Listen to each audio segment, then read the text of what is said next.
Join me as I take on the challenge of creating a school progress tracker using pivot tables. Let's see if I can make sense of all this data. Did you know that using pivot tables can save you hours of time in tracking school progress?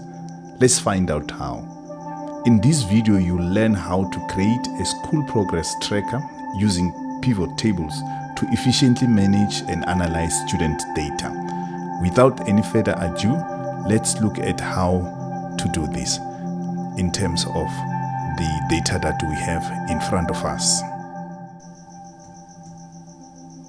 Let's get started. Here we have our data in this particular spreadsheet, and now want to create a table. Okay, let's look at what we need to do. We're going to highlight our data.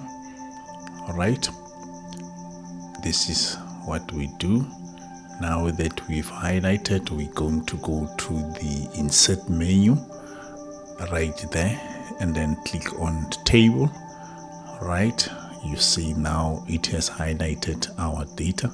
Then it says that we need to choose here in this dialog box. We're going to click on OK because we agree with what it's saying. Okay, here's our table now.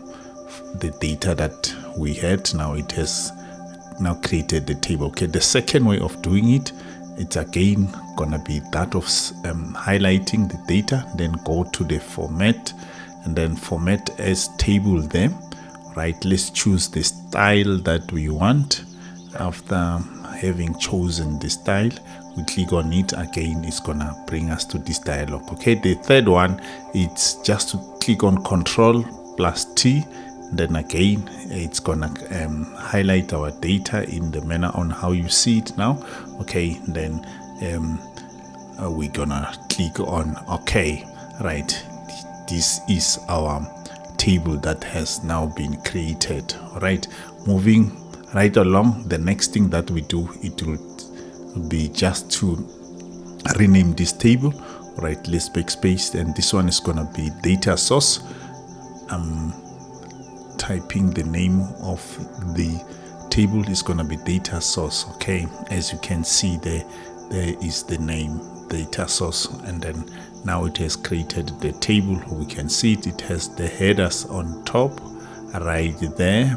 Okay, right, the next thing is to insert the pivot table.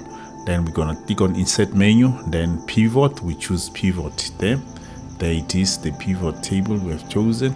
Okay, now we're gonna choose the option that says we create it on a new sheet. Okay, let's create it on a new sheet, then click on OK in order to create the pivot table.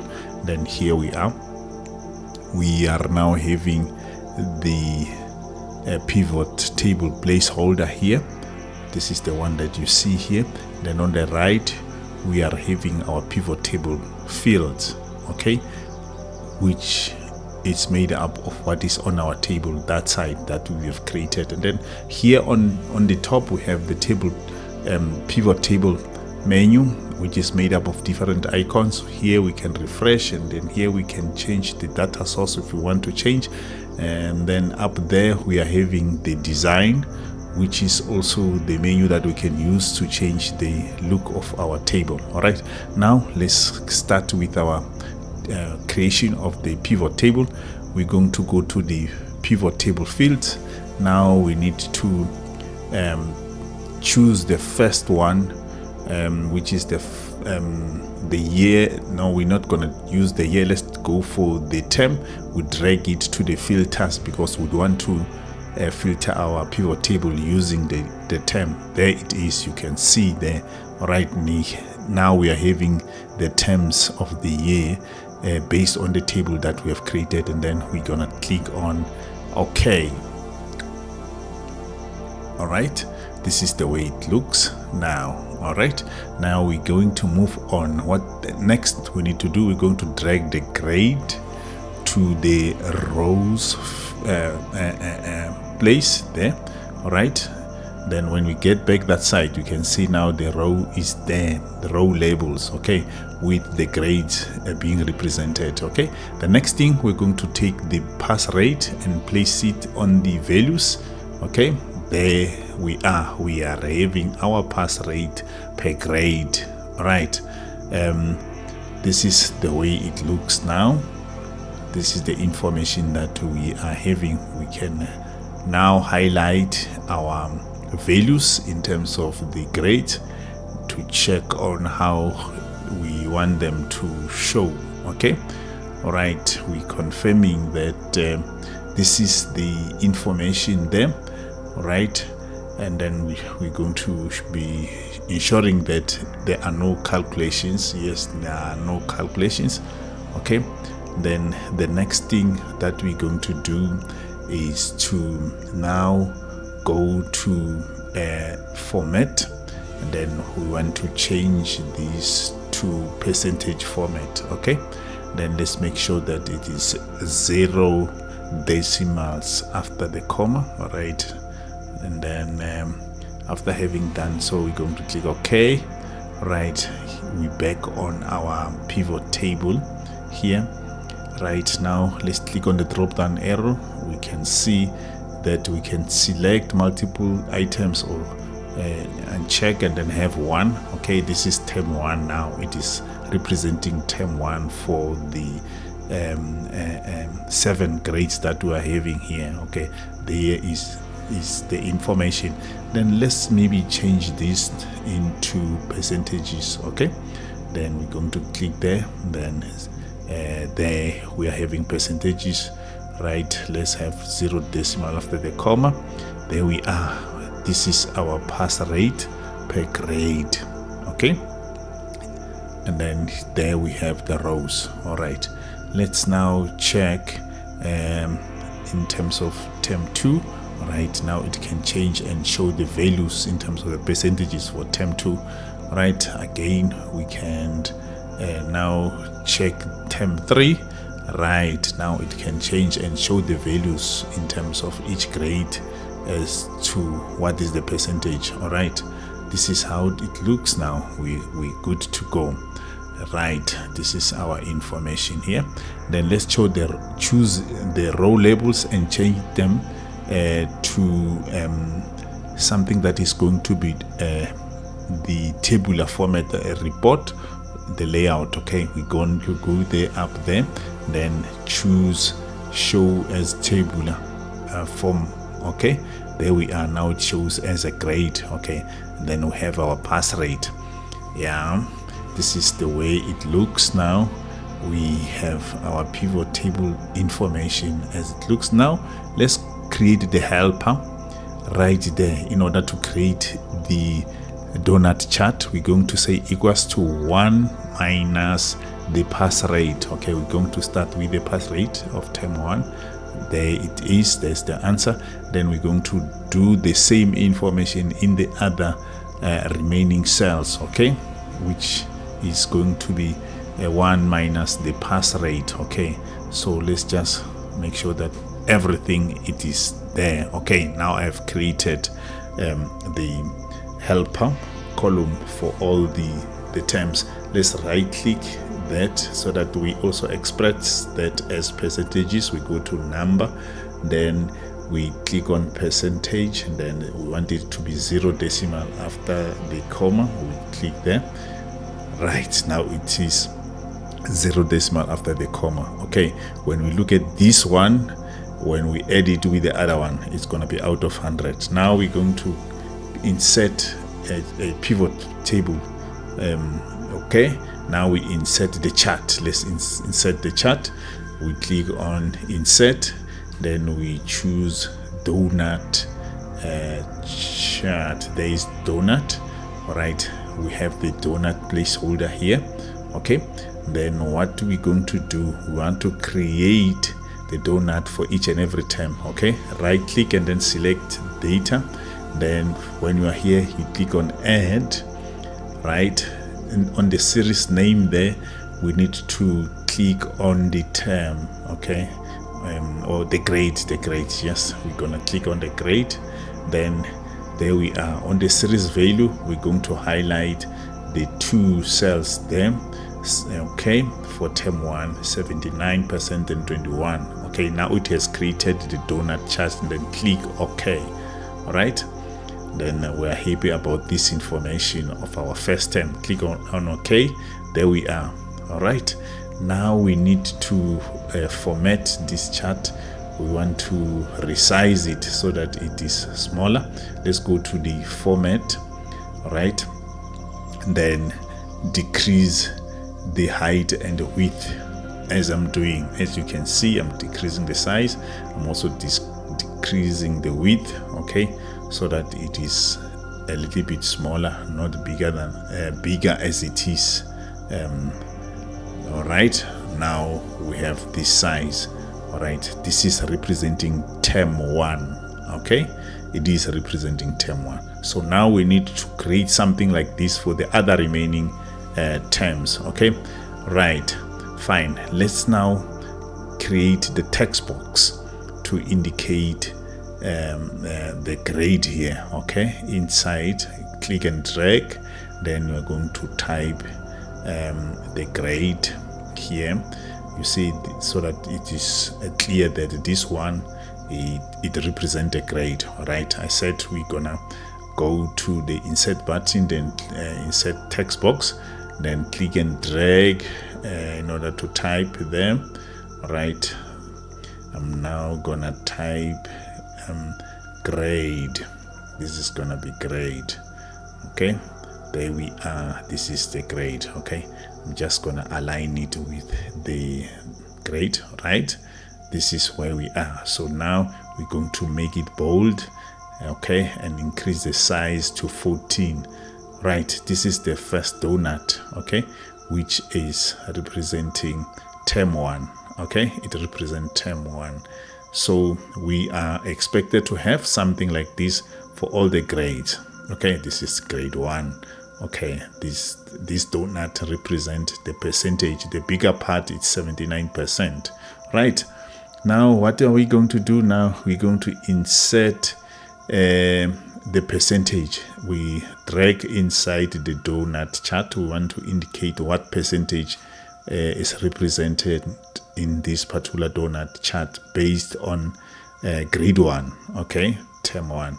All right, and then what we do, we going to go to the formula bar there, and then highlight.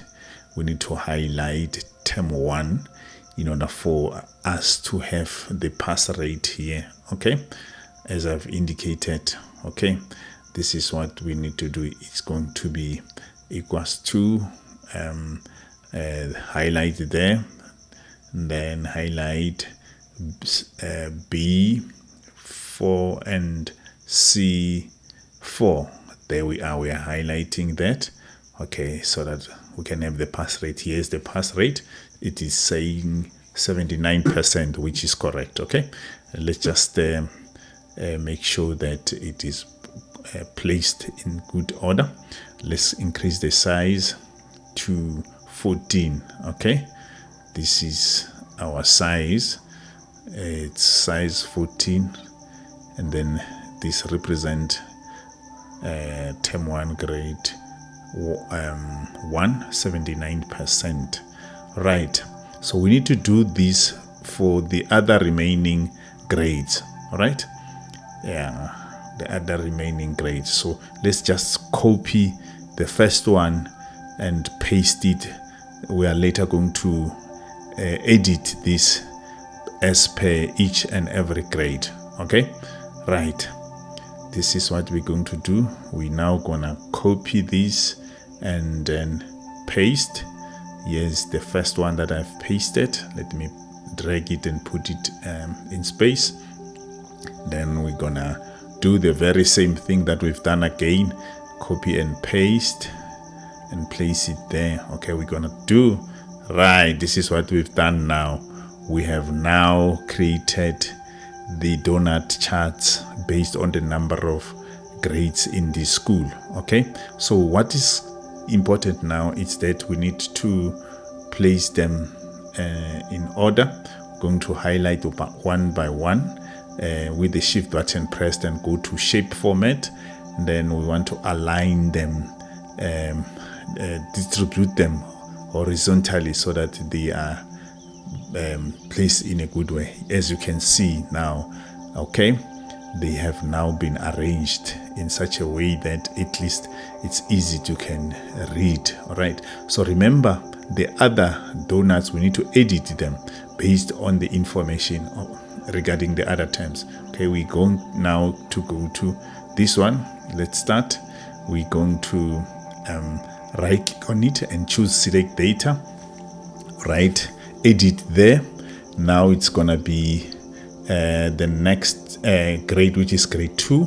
We're going to highlight the information for grade 2, then click on OK. All right, and then there we are having the donut which is representing the second grade, which is grade 2. Right, now I'm gonna insert the text box to indicate the pass rate of this grade. Okay, remember I'm gonna put my cursor there, and then we say equals to. Okay, now we need to say it's equals to the second grade. We highlighted the 2 cells there. Okay, now it's gonna give us the pass rate. There it is. It indicates that it's 81%, of which is correct. Let's format it and make it a little bit bigger. We're going to make it size 14 font, and then make it bold. Okay, then let's also center it, okay, and put it in space. So what we need to do, we need to edit even the remaining cells, okay, for the next coming grades. Right, there we are. Now we have done that. Okay, we are having all the grades having been represented in terms of these donuts that you can see there. Okay, each one of them is representing the grade in terms of the what we call that we have there. So let's now format. Now we want to have different colors. Okay, we want to visualize our donut chart. Right, we click them. Right, we're going to change this one to be this color, and then this smaller part of the donut we highlight it, then we go to the color there. We're going to make it let's choose this color. Okay, it is blue, as you can see, and now let's make it gray. Yes, we have gray. There it is. You can see it has changed. Now we go to the next one, which is grade 3. Click on the bigger part of the chart. Again, go to the fill there. Then let's choose another color for the bigger part. Okay, there is the color. We are fine with that color. Let's click on the small part of the donut chart. Click on it. Then go to the bucket again. Choose the gray color for the small part of the donut chart. So there we are. Okay, this is what we've done. So we need to do this for the other remaining grades. Yes, here we are. We have now quickly done for in the other remaining grades. Okay, each and every grade now has the donut with its own unique color. Okay, this is what we have done. All right, it looks good. It looks good. You can all see that. Okay, so that is how we have created the pivot table now. All right, let's get to the next step now. Let's see what is it that we can do now. Moving right along, we're going to copy this donut. Now we want to paste it on PowerPoint presentation for the sake of presenting this to the other stakeholders. Okay, there's your PowerPoint. You click there, then you paste that as a picture. I'll recommend to paste that as a picture. Okay, there we are. We are pasting the donut. Okay, let's drag that and put it in space. Remember, we have to put even the other remaining grades. Okay, going back, now you can see we have pasted all the donut charts based on the number of grades. Okay, so if we go to the filter there, we want to filter the next grade. We are going to grade 2. Let's see. You can see the values in each and every donut chart is changing. Okay, let's filter again, go to the next grade, term 3. All right, there we are. Okay, the information is changing in all the grades. Okay, if you found this video helpful, please like, comment and subscribe for more tips on using Excel in education.